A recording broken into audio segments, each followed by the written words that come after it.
Welcome to the AIA Structural Exam Preparation Module number 9. So this will be the last module in this series, and what I'm going to do today is go over some sample problems just sort of randomly picked from some sample tests and give you some guidance to hopefully help you with passing these exam problems. So I'm going to select these. I've selected them actually based upon covering different subjects. The first one is a shear moment diagram, and I'm going to draw this out for you, and what the problem statement says is to select the correct shear and moment diagram. So let's draw this out. It's a simply supported beam.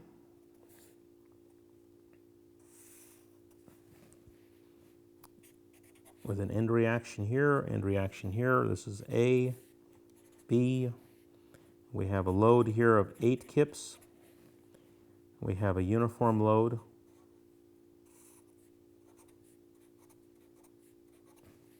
Two kips per foot.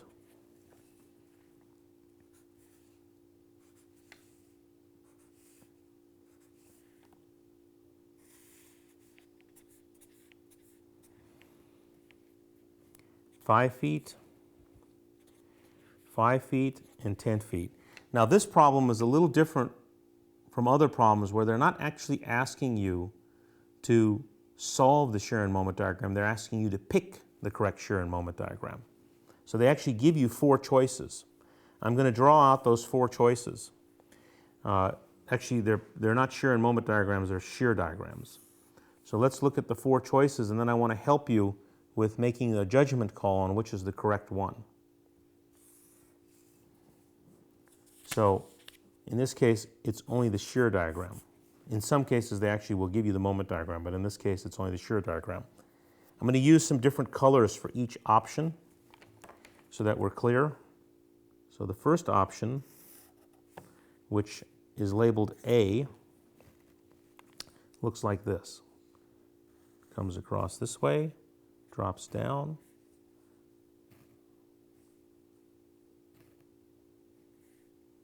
They have values on here also. They have, this is 17 kips, 9 kips, minus 11. So that's your option A. Then option B, I'll draw that one in blue. Option B looks like this. 11 kips,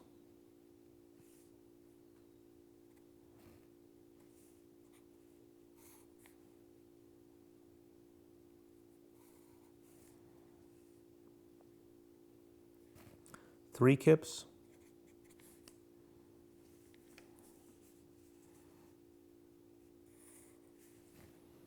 minus 17 kips. That's your option B. Your option C, I'll do that with orange. Option C, 14 kips, goes constant across, drops down, goes across, 6 kips, drops down, minus 14 kips. That's your option C. Option D,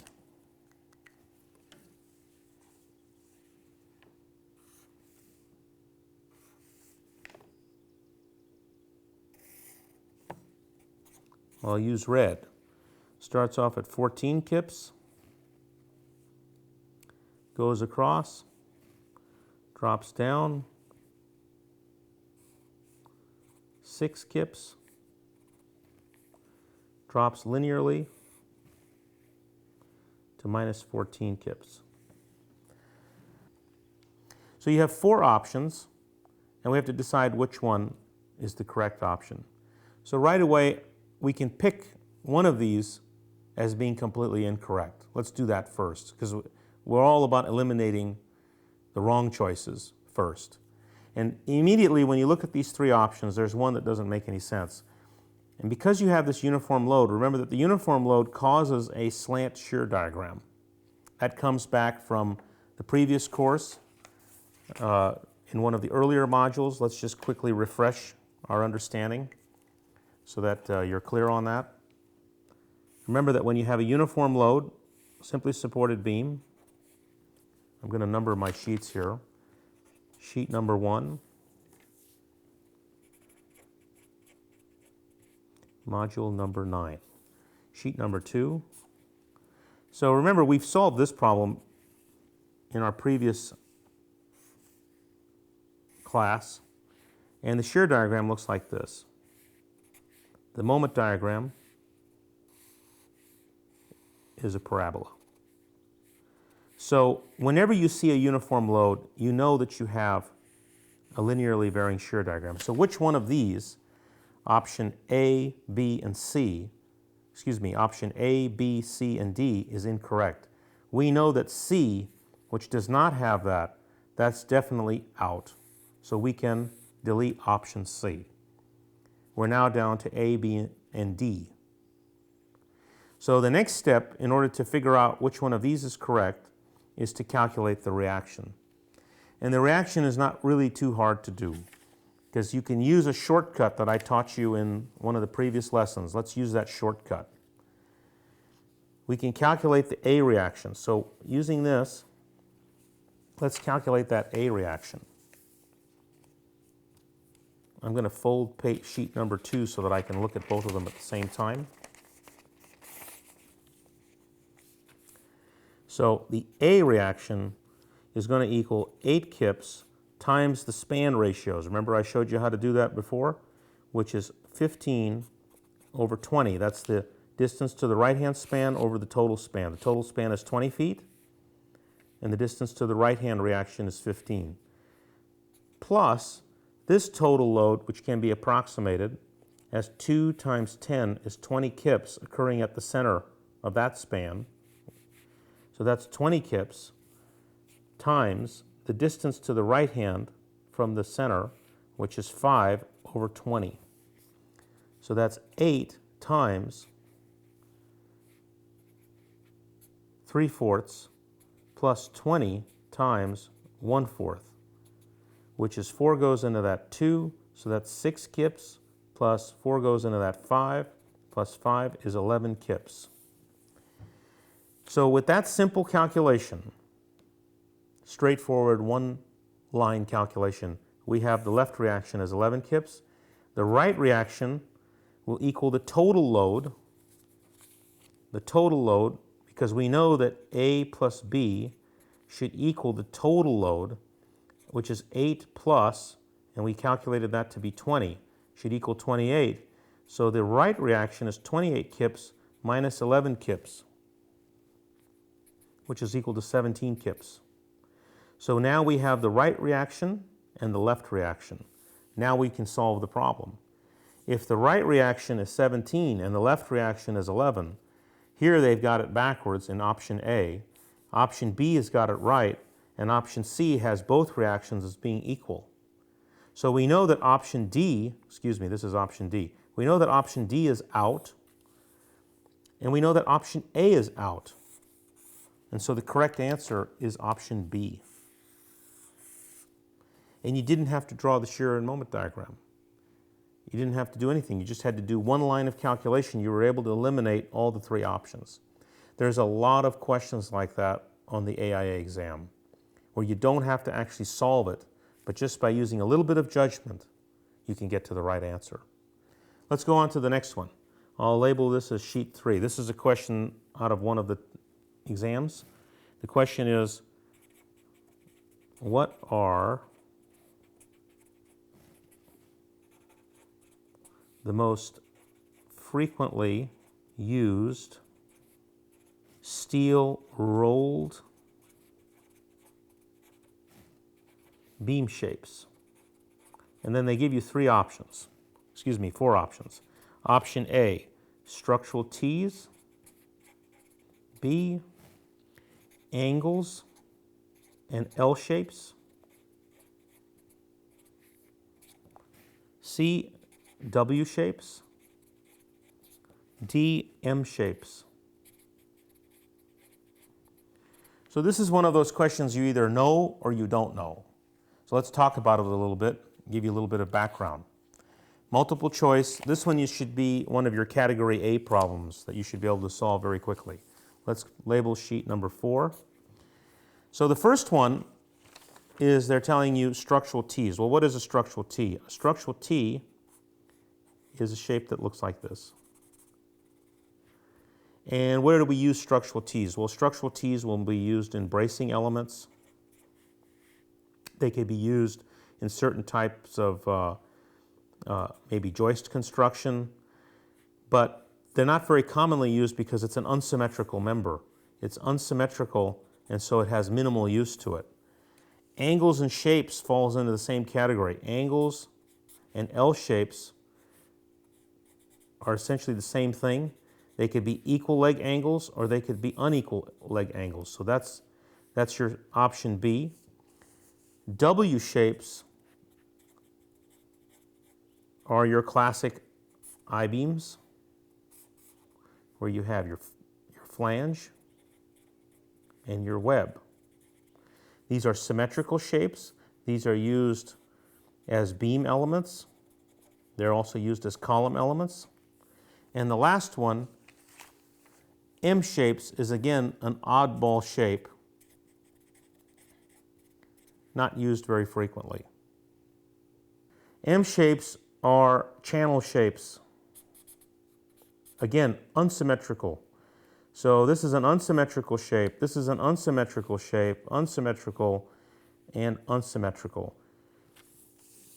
The answer is C, because W shapes, being symmetrical, are used for beams and columns. All these other ones are sort of oddball shapes. It's a straightforward question. Okay, let's try another problem. This is a more analytical problem. Sheet number 5. This is a steel beam with a span of 18 feet, simply supported, carrying a dead load of 1.5 kips per foot, carrying a live load of 4 kips per foot. Uniform load distribution.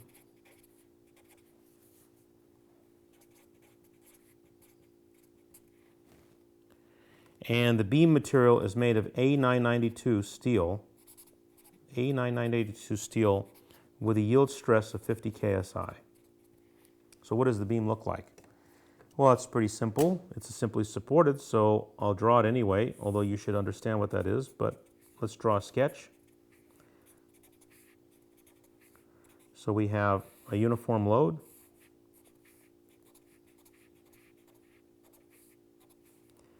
and our W, dead load plus live load. Simply supported beams have a straightforward calculation. You should remember this. The moment is WL squared over 8. The shear is WL over 2. You shouldn't have to look that up. You should remember that. So they're asking for, here's the question. They want to know, what is the minimum plastic section modulus?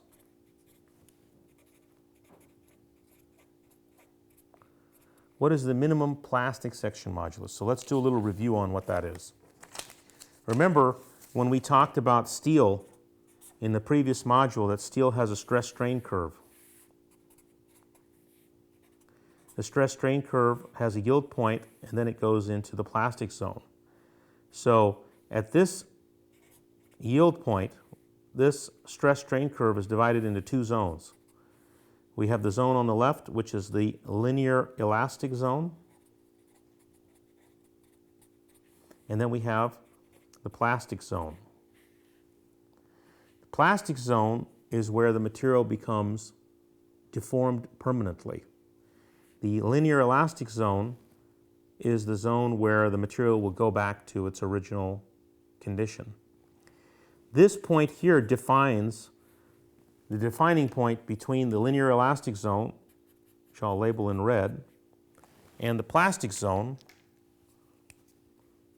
which I'll label in blue. And so the plastic section modulus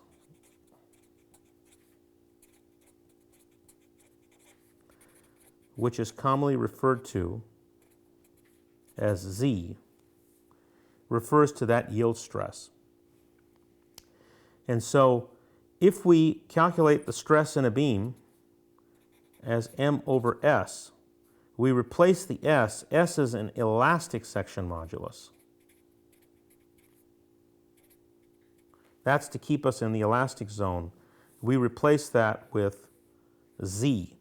And so we're trying to calculate Z, and FB will become the yield stress. So this becomes our equation. And so the plastic section modulus becomes the moment divided by the yield stress. And so in order to calculate that, we need to calculate the moment. We already have the yield stress, but we have to calculate this based upon factored loads. So let's do that. We'll go back to the problem statement, and we're going to calculate this based on factored loads.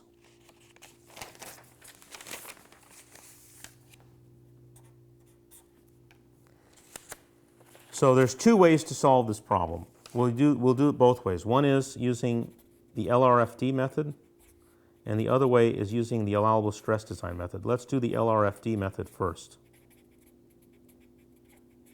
LRFD method, we have to use factored loads.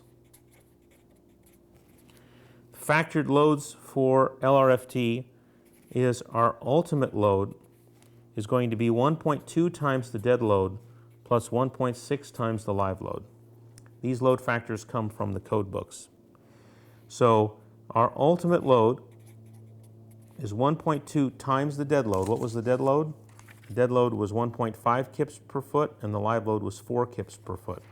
So 1.2 times 1.5 plus 1.6 times 4.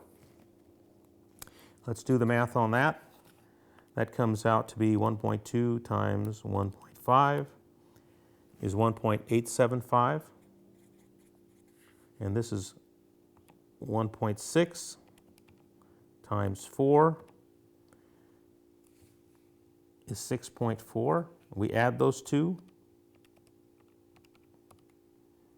and we get 8.275, which will approximate to 8.3 kips per foot. Now we can calculate our ultimate bending moment using the ultimate load, which will be W ultimate L squared over 8. And so that becomes 8.3 times the span, which was 18 feet. So times 18 squared divided by 8. So let's see what that is. 8.3 times 18 squared divided by 8. 336.15 foot kips. We're going to convert that unit-wise because our yield strength is in KSI. We have to watch the units. So we're going to convert that into inch kips. So that converts into inch kips, 336 multiplied by 12.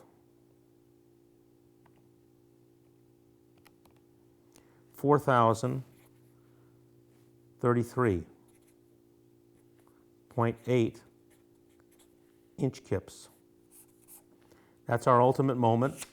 That's the moment that we're going to plug into this formula for the section modulus. And so if we do that,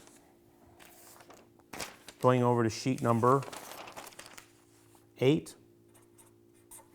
our section modulus, plastic section modulus,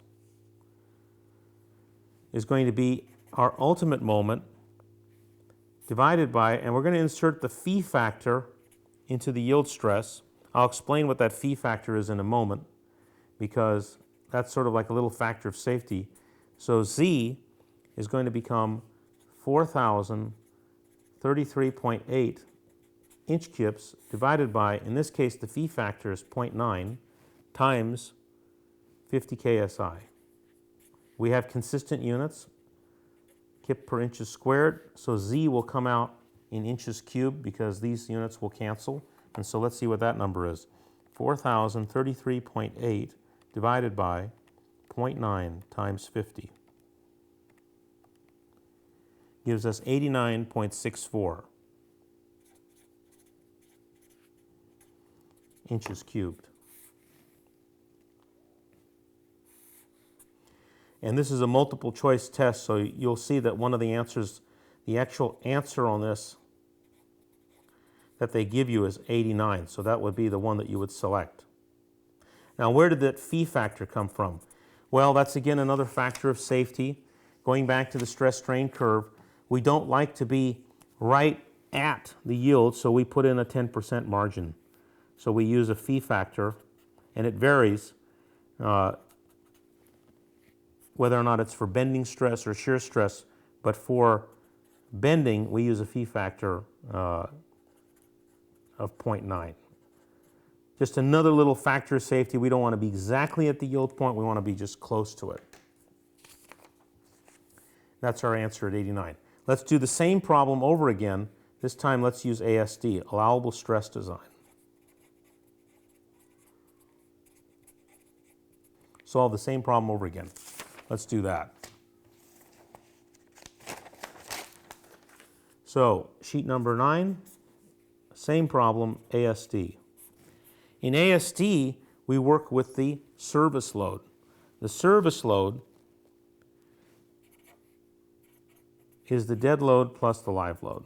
We put the factors on later, so we have 1.5 plus 4 equals 5.5 kip per foot. We calculate the maximum service moment, same equation, WL squared over 8, except that now we're using the unfactored loads. So that's 5.5 times 18 squared over 8. Let's see what that comes out to be. 5.5 times 18 squared divided by 8. 222.75, we'll approximate that to 222.8. Foot kips, we have to convert the units. So we convert that, multiply by 12. We get 2673 inch kips. And the Z is going to be the service load moment times the omega factor, which is the overstrength factor divided by the yield strength. This has all of the load factors that we talked about earlier buried into that, and that overstrength factor multiplied by the moment, 2673, 1.67 is our overstrength factor divided by 50, which will give us our Z. So let's do that. That's 2673 times 1.67 divided by 50 gives us 89.27. Not exactly the same answer, but reasonably close. Gives us the same solution, which is Z is 89. Let's go on to the next one. We'll do one more. This one is a W18 by 46 steel member with a yield stress 50 KSI, simply supported with a span of 18 feet. Supports a dead load of 1.8 kip per foot and a live load of 3 kips per foot. And I'll give you some of the values on this member. For a W18 by 46 member, the depth of the member is 18.1 inches. The web thickness is 0.36 inches. And the H depth to thickness ratio is 44.6. The modulus of elasticity is 29,000 KSI. And they're asking for the shear strength.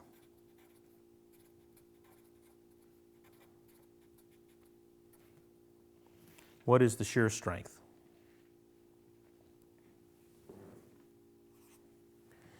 So in order to calculate the shear strength, let's understand a little bit about a steel beam, first of all, and get a little background on that. Steel beams, W shapes, transfer shear primarily through one element. When I put a load on this, the flanges, I'm going to use a couple different colors here. The flanges are primarily for bending. And the reason is because the moment of inertia, which is AD squared, the A is coming from this area times the distance D to the neutral axis. So this is primarily for bending. That's because that's where you get your primary moment of inertia. For shear, it's primarily the web.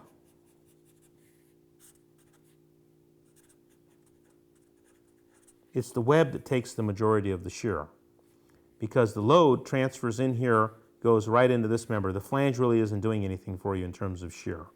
So the shear is taken by this distance, this area, which is h times the thickness of the web. This is my thickness of my web, and h is the height of the member. And so the shear stress distribution on a wide flange section, which you can calculate or derive,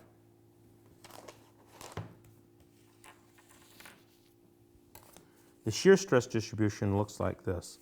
I'm going to go ahead and draw it on the same sketch here using orange. It is a parabolic distribution. The highest stress occurring right at the center, at the neutral axis. Unlike bending, where the bending stress has a different distribution. Remember that the bending stress is 0. That's your bending stress. That's your shear stress. So now, in order to solve the problem, what is the shear strength? Let's go back to AISC, which gives us the nominal shear strength for a section as 0.6 Fy, area of the web, times modification factor CV. Our yield strength is 50 KSI. Our area of the web, which is the depth times the thickness of the web, is going to be 18.1 times the thickness of the web, 0.36 square inches, which works out to 18.1 times 0.36 is 6 point, and I'll round it off, 6.52 square inches. That's our area of our web. And the web shear coefficient, CV, is calculated based upon the H height to thickness ratio. There is a straightforward formula in the steel code that relates the height to thickness ratio. If it's less than 2.24 square root E over Fy, then the shear ratio is 1. So we got to calculate what this ratio, what this coefficient is. So 2.24 square root 29,000 divided by 50. You got to keep your units straight. This number calculates 2. Let's do that. 29,000 divided by 50. Take the square root times 2.24 is 53.95. So that's our limit. And in this case, our depth to thickness ratio, I'm using H and D kind of interchangeably, but they're the same thing, is 44.6. So 44.6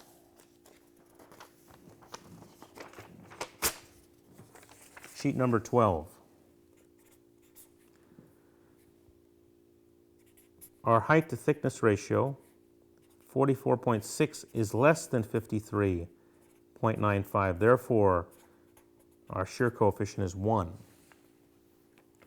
So the nominal shear capacity is 0.6 Fy times the area of the web times 1. That works out to 0.6 times 50 times the area of the web, 6.52 times 1. And that works out to 0.6 times 50 times 6.52, 195.6 kips. Now remember, that's a nominal shear capacity. And because our phi factor for shear, the design shear strength is 1, then our design shear capacity is the same in this case. The allowable shear strength using working stress design is going to be, so this will be our allowable, which will be our nominal divided by the omega reduction factor for shear, will be 195.6 divided by 1.5. That's the omega reduction factor. That works out to 130.4 kips. Allowable and ultimate. Let's try one more. Sheet number 13. This is a column in a 7-story building.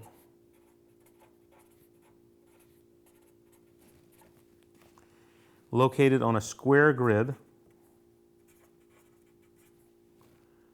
20 feet by 20 feet, with service loads,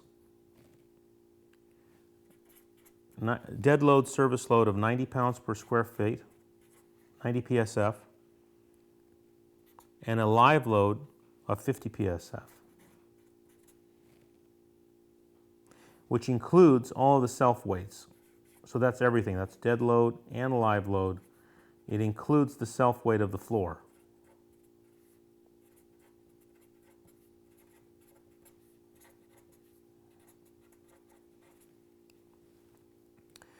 And so it's asking for what is the typical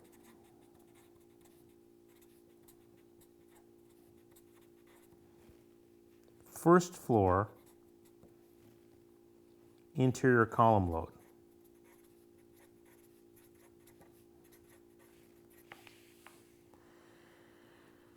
So let's do the calculation for that. Now, according to ACI, so let's first understand the problem. Okay, so what we have is you have a floor system where you have a series of columns which are separated out on a 20-foot by 20-foot grid. That means that the spacing column to column is 20 feet. And we don't need to know the entire dimension of the floor. What they've told us is that the grid is 20 by 20, which tells us that the tributary area load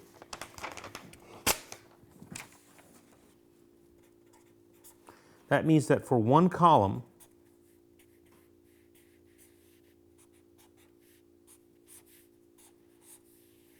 my tributary area load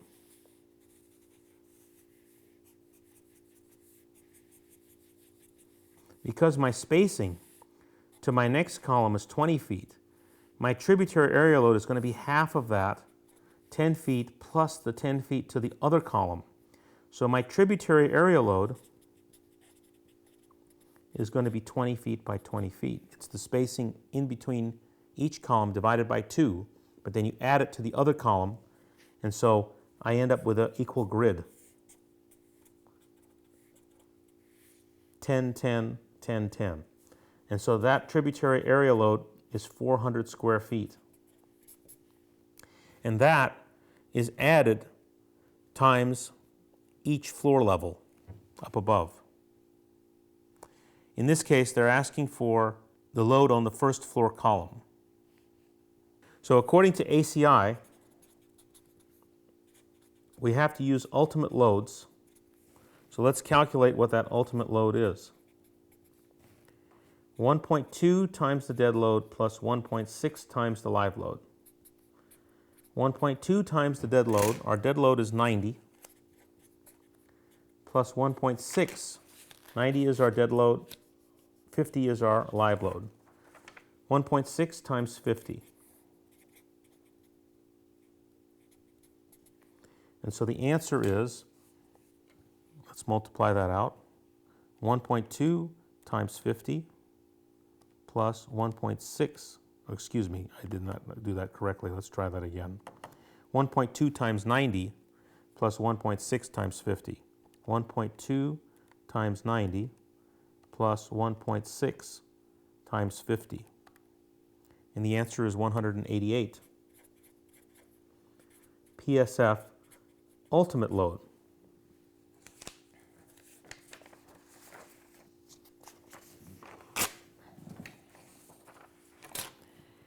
And so the column load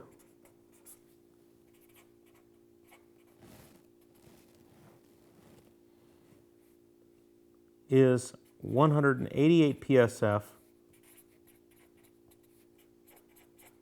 times the tributary area, which is 400 square feet, because as we discussed earlier, that tributary area is based upon that equal grid spacing.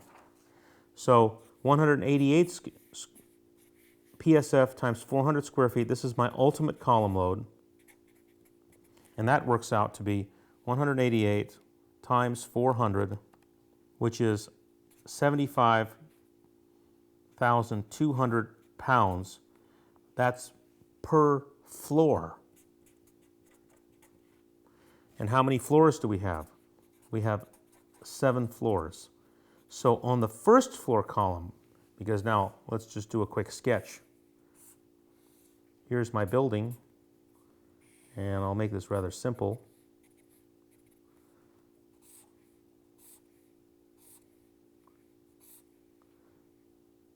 One, 2, 3, 4, 5, 6. I'm going to add one more. 7 floors. My column down here, I have to add each one of these loads in order to get down to the first floor column. So my first floor load is going to be 7 times 75,200. And the answer is 526,400 pounds, or roughly 526.4 kips, which we can round up to 530 kips. 530 kips is about 500,000 pounds on one column. So I hope that helps you out, and I may be adding more modules to this series, but I think that you have now 9 modules to work with, and I hope that's useful to you. And I want to wish you good luck on your test, and stay in touch with me and let me know that you pass. And hopefully we'll be adding some more to this in the near future. But I wish you good luck. Don't study too hard, but make sure you pass your exam and then go and celebrate and have a party. Thank you so much.